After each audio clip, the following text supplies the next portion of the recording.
So ayan, ito pakita ko lang yung gagamit namin ito sa itong DIY namin na pagkakabit ng piston ring. Ayan, piston. So yan, pag nalapat na yan dito, ito yung liner. Ito liner din to, yung bago ay luma na ayan ang butas niya, medyo malaki. Ayan, awang siya. Tapos habang umiilalim yan, ang ilalim yan ay ka-size nito, magkaparehas sila ng size. So yan, magkaparehas sila ng size dito. Ngayon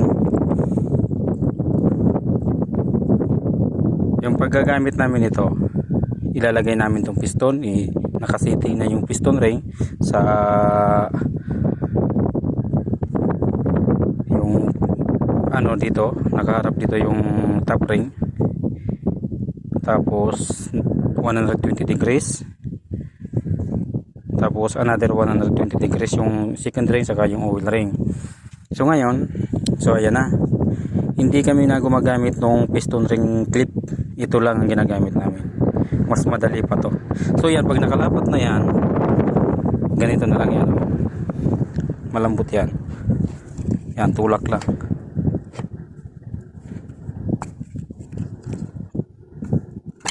Ayun na. Tulak lang ng kamay. So ayan, ito yan, may yan, may gap yan dito. Ayan, makikita ninyo. Ito sakto lang din yan dito sa yan, sakto yan dyan. Ayan, yan, ayan, sakto yan, so hindi siya gagalaw. Ayan, makikita niyo po. Ayan, sakto lang yan. Pagpasok ng ring, dire-diretso yung piston ring. Yan siya. Lapat na lapat lang yan dyan. 0-0 yan. Ganyan siya. So pag nailagay na, kahit kamay lang, pasok siya. Diretso yan. Itutulak mo lang ng kamay.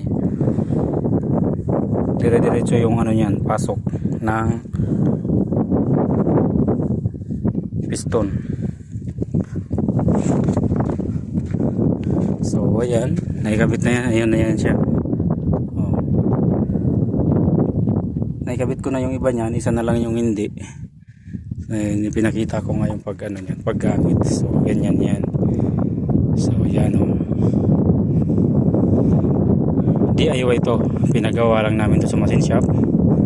Nasakto-saktuhan siya dyan. Itong size dito, magka-size to ito ka ito. Parehas na parehas yan. Ngayon, ayan, dito nakabigat yan na ganun. Medyo malaki dito. So ayan, ilalagay ko na yan, tapos ito-torque ko na yan para pare-parehas ang higpit ng piston ring, connecting rod, piston ring na para pare-parehas ang higpit ng connecting rod. Kailangan i-torque, gamitan ng torque wrench.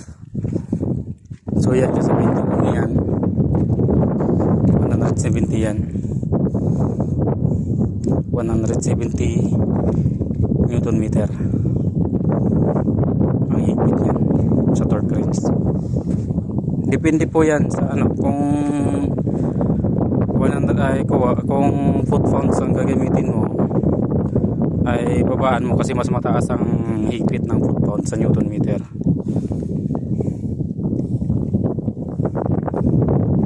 Sige po mga lods, salamat sa panonood, ingat kayo lagi, God bless. Yan po, pinakita ko lang kung paggamit ng DIY namin na paglalagay ng piston. Ito, DIY.